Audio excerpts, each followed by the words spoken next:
매일경제TV 조간 헤드라인입니다. 빅데이터가 이미 하나의 거대한 산업으로 자리 잡은 가운데 10월 전 세계에 있는 빅데이터 스타트업은 9,746개인 것으로 집계됐습니다. 지난 3년간의 MSCI 신흥국 지수 분석 결과 한국 증시는 디스카운트에 시달리고 있습니다.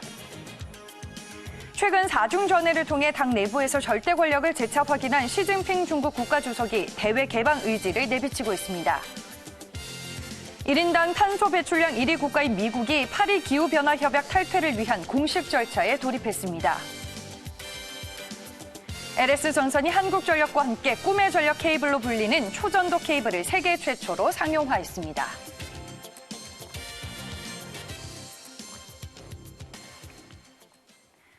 네, 오늘자 매일경제신문에 실린 기사들을 헤드라인으로 먼저 만나보셨습니다. 이제 경제 이슈들로 하나하나씩 정리를 해볼 거고요. 오늘은 인사이트K의 배종찬 연구소장과 함께하겠습니다. 소장님 안녕하세요. 안녕하십니까. 네, 11월 5일 수요일입니다. 오늘 이제 매일경제신문에는 어떤 기사들이 실려 있는지 저희가 일면부터 차근차근 들여다보겠습니다. 네, 먼저 오늘자 신문 일면의 헤드라인입니다. 네, 빅데이터와 관련된 얘기가 실려 있는데요. 빅데이터 기업 미국은 5,000개고 한국은 100개에 불과합니다. 기사 내용을 좀 자세하게 들여다볼게요. 빅데이터가 이제 하나의 거대한 산업으로 자리를 잡게 됐는데 아무래도 미국과 한국의 차이가 큰 것 같습니다. 이 빅데이터를 활용하는 대표적인 분야가 지금 여러 가지인데 앞으로는 빅데이터가 세상을 어떻게 바꿔나갈지 정말 기대가 됩니다. 소장님, 지금 빅데이터는 산업에서 어떻게 활용이 좀 되고 있나요? 네, 빅데이터가 말 그대로 빅시장이 됐습니다. 네. 우리 생활 이제 곳곳에 침투가 돼 있는데 전 세계적으로 매일경제에서 이 분석을 했습니다. 10월 현재 전 세계에 있는 빅데이터 스타트업 창업을 한 것이죠. 기업이 한 10,000여 개 정도 됩니다.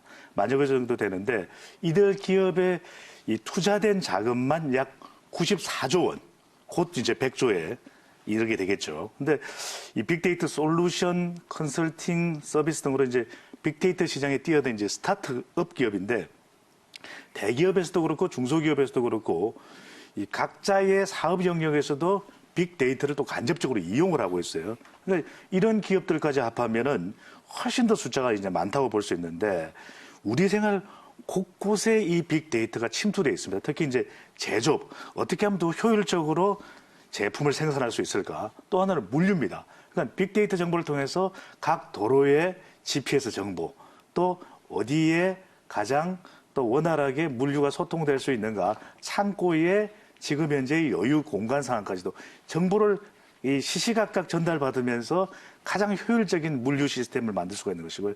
또 의료, 여기에까지 돼 있고, 뭐 전산업은 물론입니다. 이창진의 네. 이 서울시 심야버스가 빅데이터의 결과라는 거 아십니까? 아, 진짜요? 그렇습니다. 네. 오, 서울시 이 심야버스가 빅데이터 분석을 통해서 노선이 만들어지고 정류소를 어디에 설치해야 될지 이것까지도 결정이 됐다라는 것이에요. 이제는 네. 우리의 정책에까지 이게 뿌리 깊이 침투되어 있는 것이 빅데이터 산업 영역이다라고 할 수 있겠습니다. 네, 우리의 생활을 이제 편리하게 만들어주고 있다라고 말씀을 해주셨습니다. 뭐 교통, 유통, 의료 분야까지 다양한 곳에서 이제 쓰고 있는데 이제 헤드라인 기사를 보니까 한국과 미국이 좀 차이가 많이 나는 것 같아요. 그러면 네. 미국과 한국의 빅데이터를 둘러싼 환경의 차이는 어느 정도인가요? 날아가는 미국, 기어가는 한국입니다.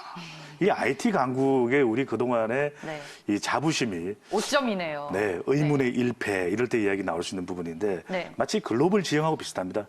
미국이 전 세계 초강대국이거든요. 근데 미리미리 대비해서 새로운 신산업 영역을 개척하는 미국을 보면 놀라울 따름인데 시장 지배적입니다. 이 빅데이터 기업 앞서 말씀드렸던 대로 스타트업 기업이 한 10,000여 개 되는데 절반이 미국입니다. 절반을 웃돕니다.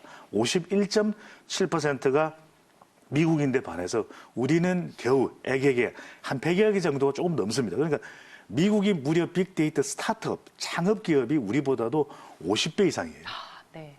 이런 상태로 우리가 과연 IT 강국이라는 이야기를 할 수 있을지 정부에서 오늘 우리 매일경제 뉴스를 좀 특별히 주목해서 보셔야 되는 부분일 것 같고 투자 유치 총액에서도 미국이 1위입니다. 그러니까 절대적 지위가 미국에 가 있다고 볼 수 있는데 이 미국이 보면은 우리가 매일경제 우리 브리핑 시간에서도 소개해드렸지만 혁신 기업이 계속 나와요. 네. 그러니까 빅데이터라고 하는 새로운 산업 영역에서도 그만큼 미국 정부가 적극적으로 움직이고 기업들도 자유롭게 투자할 수 있는 그런 환경이 만들어져 있는데 우리도 빅데이터 일종이라고 할 수 있는 공유교통, 이 타다, 이 불구속 기소된 상황들을 우리 말씀드렸는데 네. 꽉 막혀 있는 상황, 기어가는 우리의 상황을 어떻게 타개해야 될지 걱정이 되는 오늘 아침 조간 뉴스입니다. 네. 알겠습니다. 4차 산업혁명 시대에서 어떻게 보면은 좀 기초 그리고 기반이 될 수 있는 빅데이터에 대한 얘기를 저희가 첫 번째로 나눠봤습니다. 다음은 매일경제신문 3면으로 가보겠습니다. 네, 푸대접 받는 한국 증시에 대한 기사가 실려 있습니다. 제목부터 확인해 볼게요. 한국 증시 이익 대만보다 50% 많은데 MSCI 편입 비중은 비슷이라는 제목의 기사입니다. 기사 내용 확인해 볼게요. 네, 미국 모건 스탠리 캐피털 인터내셔널의 MSCI 신흥국 지수에 한국 증시가 큰 영향을 받고 있습니다.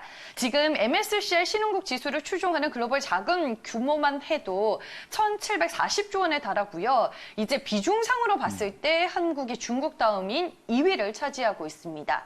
그러면 이제 MSCI 신흥국 지수에서 한국의 위치가 흔들리고 있다라는 게 헤드라인에서 얘기를 해주고 있는데 그 이유는 뭐라고 보일 수 있을까요? 이 소비자가 물건을 살 때는 디스카운트 할인되면 좋잖아요. 근데 우리 증시가 디스카운트 돼 있다는 거 오랫동안 들어왔던 이야기를 맞아요. 코리아 네. 디스카운트 그 현상이 고스란히 나타나고 있습니다.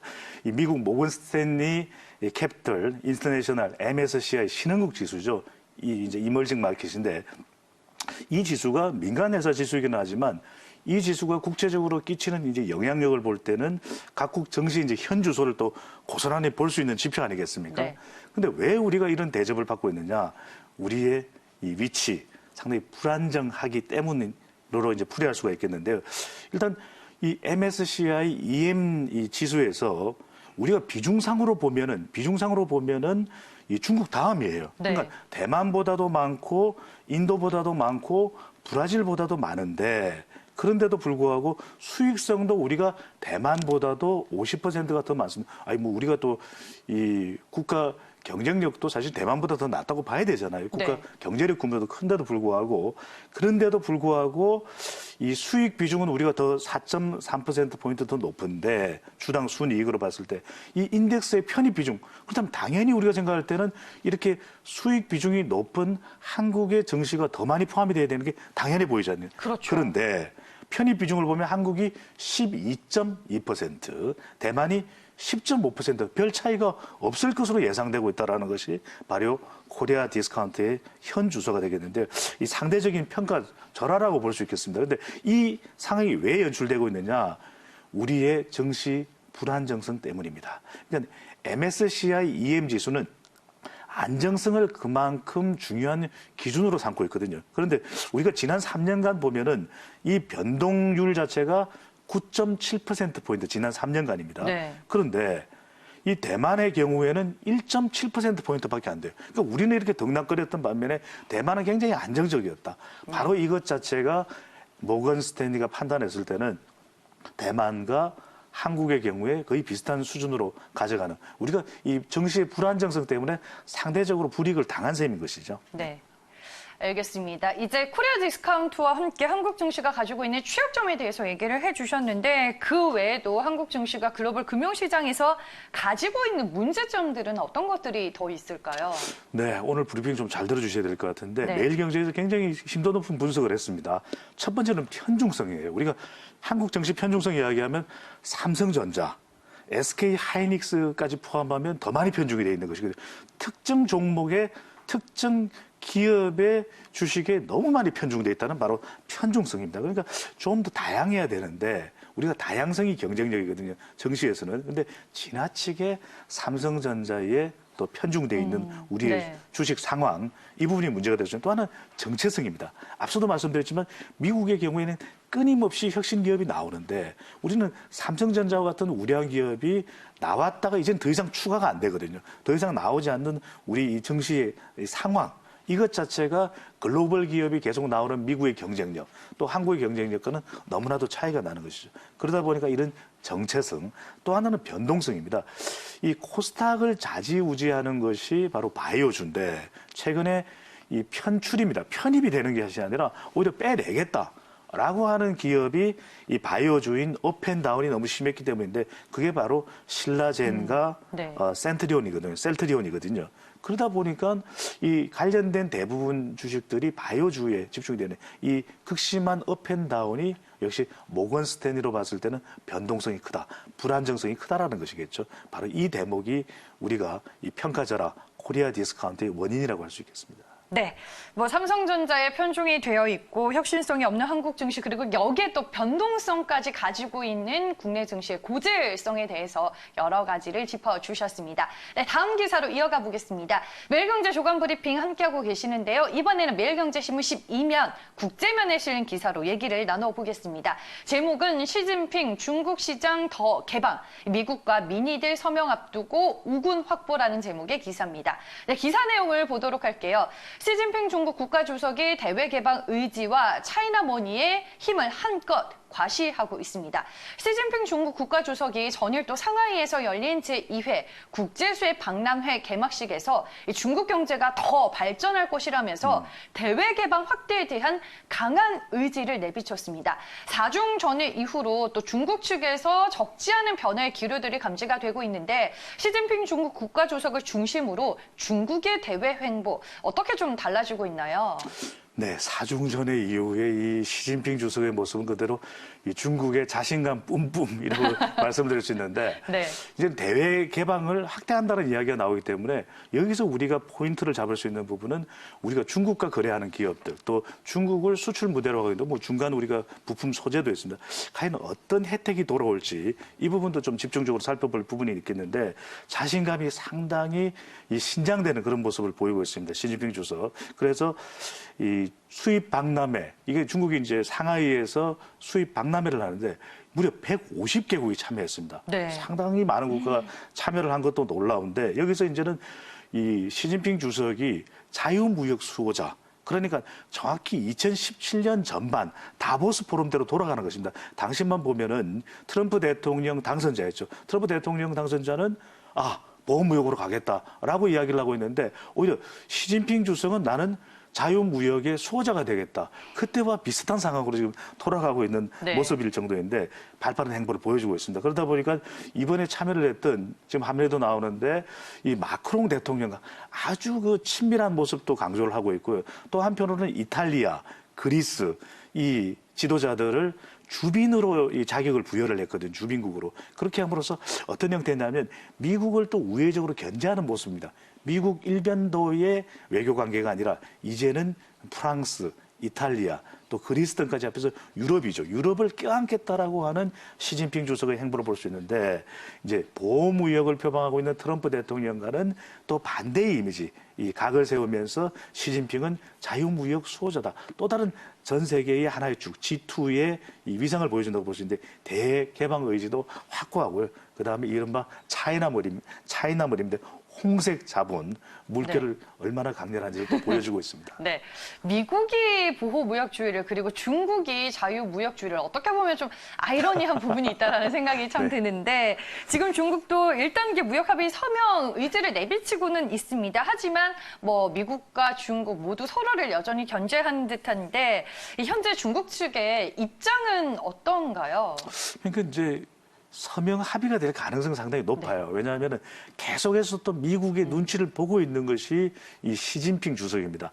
아직까지는 미국까지의 반열에 못 올라갔기 때문에 사중전에서 그 이야기를 했겠죠. 샤오강 사회, 그러니까 먹고 살만하게 만든 다음에 상당히 선진화된 모델을 만든 다음에 이제 중국이 우리 독자 노선으로 가도 된다. 세계 초강대국으로 간다는 게 2046년에 49년의 계획이거든요. 네. 그때까지는 미국의 눈치를 본다. 바로 도광량의 식의 이 통치 스타일이라고 볼 수 있는데 그래서 이 미국으로 건너가서 시진핑 주석이 오히려 더 당당하게 이 국제적인 글로벌 메시지를 남기면서 트럼프 대통령하고 합의 서명을 할 것이다. 이런 이야기가 나오고 있습니다. 원래는 이달 중순에 이 칠레에서 에이펙 정상회담을 하면서 합의 서명을 하기로 했는데 아이고 칠레가 이거 지하철 요금 500원 때문에 50원 때문에 막 이 시위가 있다 보니까 취소가 됐어요. 예. 네. 그런데 또 하나는 이렇게 미국에 대해서 눈치를 보면서도 대미 견제 메시지도 날렸습니다. 그러니까 이 이른바 이제 영내 포괄적 경제 동반자 협정이죠. 문재인 대통령도 함께 서명을 했습니다만은 여기에 이 시진핑 주석 이 영역 내에 주로 아시아 영역 내에서 15개 국가가 전 세계 인구의 절반입니다. 전 세계 GDP의 3분의 1입니다. 이 시장을 중국이 주도를 하겠다. 이러면서 이제 미국을 견제하는 메시지도 함께 던진 것이 바로 RCEP, 영내 이 포괄적 경제 동반자 협정, 여기에 이제 합의에 이르게 된 것을 두고 또 분석이 나오고 있습니다. 네. 어떻게 보면 이제 지금 중국은 대외적으로는 개방을 외치고 있고 대내적으로는 경기 부양책들을 자국을 위해서 쏟아내고 있습니다. 이 부분과 관련해서는 좀 어떤 것들이 있을까요? 네, 그래서 이제 연초부터도 경제 성장률이 계속 우려가 됐거든요. 왜냐하면 네. 중국은 계속해서 7%, 8% 고도 성장을 해야 돼요. 과거처럼 두 자릿수 성장은 아니겠지만, 그래서 재정 지출을 계속 해왔는데 그럼에도 불구하고 조금 역부족이다. 지금 3분기, 4분기 이런 분석이 나오고 있기 때문에 소비 진작까지도 하는 것입니다. 계속해서 뭐 알리바바를 시작 필두로 해서 중국 소비자들이 그렇다면 이제 구매력을 키워줘야 되거든요. 그러니까 무려 3년 만에 잘 이런 그 정책들이 안 나왔는데 이 경제 둔화 때문에 이 인민은행이 중기 유동성 지원 창구를 통해서 대출 금리를 2012년 처음으로 내렸습니다. 네. 그러니까 이제 대출 금리를 내렸다라는 것은 이제 중국의 기업도 그렇지만 소비자들이 구매력이 커진다는 이야기거든요. 약 네. 이 66조 원의 이제 돈이 풀린다고 하니까 이렇게 되면은 중국의 소비자들이 이 구매 여력이 생겼을 때 우리 기업이 어떤 상품을 수출하고 주로 어떤 기업이 수혜를 보는지도 눈여겨볼 부분입니다. 한국에는 이제 또 호재로 작용하는 부분이네요. 그렇죠. 그러면. 왜냐면 구매력이 커진 부분이니까 그동안 조금 둔화가 됐던 화장품, 면세점 이런 쪽에 활성화가 부분적으로 일어나는 부분도 우리가 좀 네. 눈여겨봐야 되겠죠. 네, 알겠습니다. 중국과 관련된 내용 저희가 매일경제 쇼간 브리핑에서 살펴봤습니다. 네, 같은 국제면에 있는 기사 또 살펴보도록 하겠습니다. 이번에는 미국 쪽 얘기입니다. 네, 끝내 파리 기후 협약 벌인 트럼프입니다. 1인당 탄소 배출량 1위 국가인 미국이 파리 기후 변화 협약 탈퇴를 위한 공식 절차에 돌입을 하게 됐습니다. 기사 내용을 보면요. 이번에 미국 측에서 파리 기후 협약에 탈퇴하게 된 그 부분에 대해서 얘기를 하고 있는데요. 미국이 이제 파리 기후 변화 협약 탈퇴를 위해 공식적인 절차에 돌입을 하게 됐는데 지금 이게 구체적으로 어떤 상황인가요? 그러니까 이제 더 이상 파리 기후 변화 협약에 목매이지 않겠다라고 하는 것이죠. 예전부터 트럼프 대통령은 계속 탈퇴를 이야기를 하고 했죠. 싶어 했었죠. 여기서 우리가 잘 보셔야 네. 되는 거는 트럼프 대통령이 왜 이러는 거지 않는 거죠. 미국 기업 때문에 그렇습니다.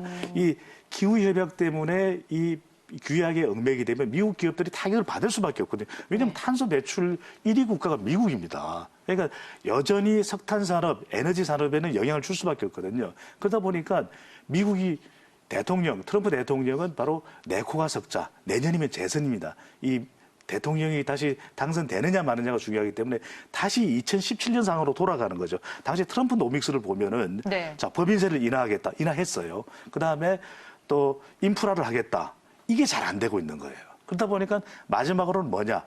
Make America Great Again. 미국 기업 우선주의에 대한 정책을 또 한 번 보여주는 겁니다. 그래서 지금 파리 기후협약 계속해서 이야기를 했었는데 왜냐하면 이게 협약에 서명을 하고 난 이후에 11월 3일, 3년 정도인 11월 3일까지는 이 탈퇴를 못 하거든요. 네. 그러니까 날짜가 지나자마자 바로 통보를 해버린 겁니다. 정말 한다면 한다는 분이네요. 그래서 이제 유엔에 통보를 했고, 네. 그래서 벌써부터 지금 나오는 일련의 변화가 미국 환경보호청, 환경을 보호해야 되는 공공기관입니다. 근데 여기서 규제를 완화해버렸어요. 뭐냐면은 미국 이제 석탄 화력발전소가 폐수를 방류하기 전에 여러 가지 규제가 있었던 부분을 또 풀어줬고요.